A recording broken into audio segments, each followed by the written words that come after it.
नहीं है, इनको भी बुलाया जाएगा। हाँ। लेकिन आइए, अपने एक मिथिला की बड़ी प्यारी सी गीत है जो कि हमारी बिहार कोकिला स्वर्गीय श्री शारदा सिन्हा जी ने गाया था, जो कि अब हमारे बीच में नहीं है। वो भले ही नहीं है, लेकिन जब तक ये धरती आसमान रहेगा तब तक वो हम सबके बीच में आजीवन रहेंगी अपनी आवाज के माध्यम से। उन्होंने हमारी भोजपुरी को, हमारी मैथिली को इतना बड़ा तोहफा, इतनी बड़ी धरोहर देके गई है जो जन्मों जन्म तक कभी खत्म नहीं हो सकता, ना कोई खत्म कर पाएगा। कि राम जी से पूछे आज जनकपुर के नारी बता दो। अच्छा, आज सबके बियाह भाग ले छी ना। अच्छा, किसकी किसकी शादी हुई जरा हाथ उठा के बताइए। अच्छा, किसकी नहीं हुई वो हाथ उठा ले जरा। मेरा नहीं हुआ है। किसका नहीं हुआ? ना भइल बा? नहीं भइल छे। ना भइल छे। नहीं भइल छे। चला हो जाई, काहे चिंता करो तोरा। अब मैथिली अगर ज्यादा बोलबा त मैं में से क्यों के माइक थमा दे, बात करा दे तार मैथिली में। Then I will talk in English. बोले श्रीपति रामचंद्र की राम जी से पूछे जनकपुर के नारी बता दो बबुआ। अरे बता दो बबुआ, बतावा बतावा बतावा। अलोग बतेत काहे गारी बता दो बबुआ। लोग बतेत काहे गारी बता दो बबुआ। राम जी से पूछे, राम जी से पूछे जनकपुर के नारी बता दो बबुआ। ए बता दो बबुआ। लोग बतेत काहे गारी बता दो बबुआ। लोग बतेत काहे गारी बता दो बबुआ। एक लाइन गाओ क्या आप लोगों के लिए?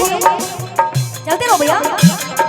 घूंघट की याद से दिलबर का दीदार अधूरा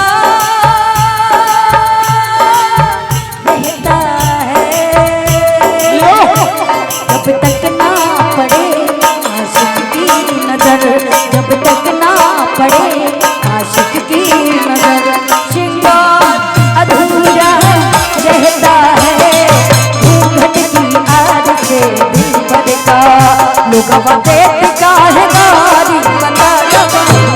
लोग बतेत काहे।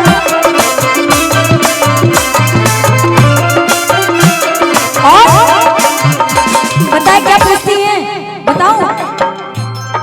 तोहरा से पूछूं मैं और धनुषधारी, तोहरा से पूछूं मैं और धनुषधारी। एक भाई कौन कहे,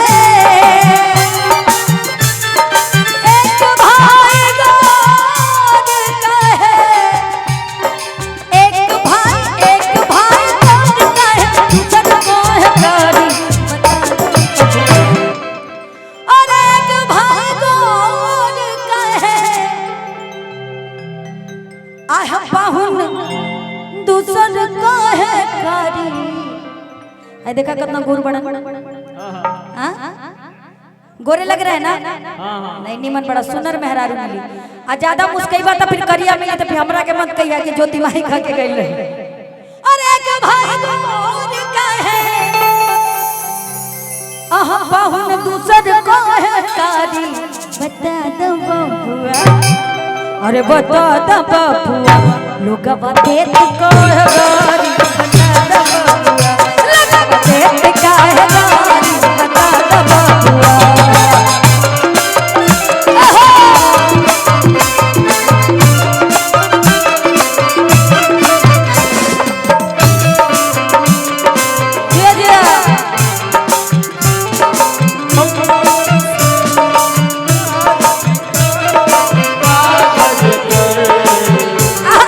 दिल की कलम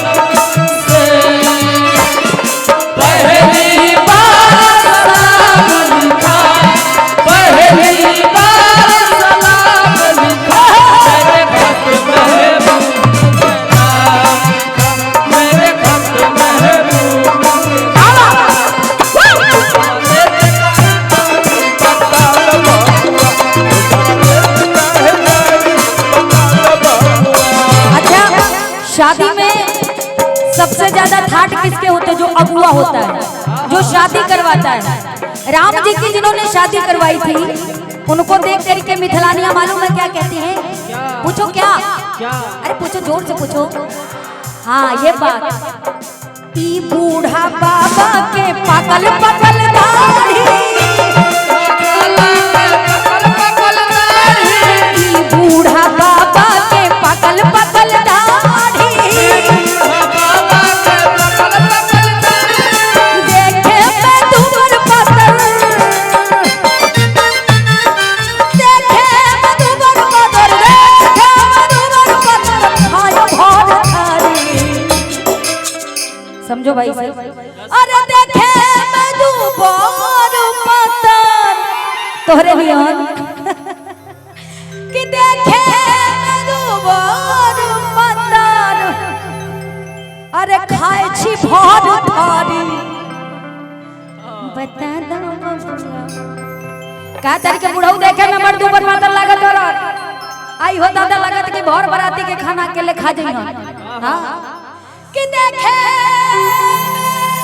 तुम्हार पातर, आगे खायो भोर थारी। बता दो बबुआ पेट दर्द करता का? पेट दर्द कर दो के तो लोटा लेके चल जा, ठीक बा? आवाज मत देने उन्हें का निकाला। चाबी नरमुंडा का लगा बा। अरे देखे मैं तुम्हारे पतर, खायो भोर थारी। बता दब, बता दब बबुआ लोगवा बेच काहे गारी। बता दब बबुआ लोगवा बेच काहे गारी। बता दब बबुआ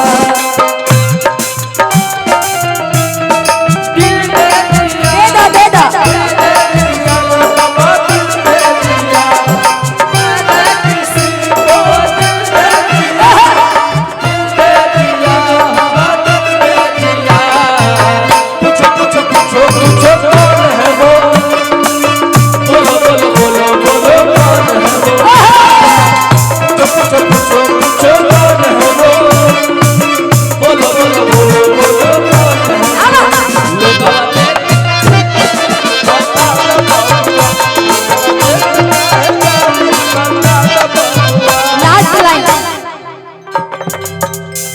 राजा दशरथ जी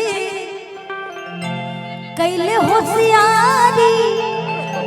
अच्छा, पहले के जमाने में राजा महाराजा ना जाने कितनी शादियां कर लेते थे। सही बात। आज के जमाने में जिसकी शादी नहीं हुई है ना, अगर उसकी वाली भी जान जाए कि हमारे होने वाले हमारी सखी से बतियाए हैं, तो पता चलेगा तुरंत नंबर ब्लॉक हो जाएगा। सही बात। हो गया। आगे बैठोगे, आगे बैठ के प्रोग्राम देखोगे, उधर कटरीना कैफ का तो क्या होगा? ब्लॉक ना किए जाओगे। ये बात महेश भैया के पाले पर। लेकिन पहले के जमाने में शादियां हो जाती थी। कॉट दीजिए भैया। के राजा दशरथ जी अरे कैले होशियारी कि एक रात पर, अरे कितना तीन तीन गोनारी खेल गया बा कि एक मराद पर आई हो दादी तीन तीन गोनारी। बता दा बबुआ, अब बता दा बबुआ, अब अनुगवा देता काहे गारी। बता दा बबुआ अनुगवा देता काहे गारी। बता दा अनुगवा देता काहे गारी। राम जी से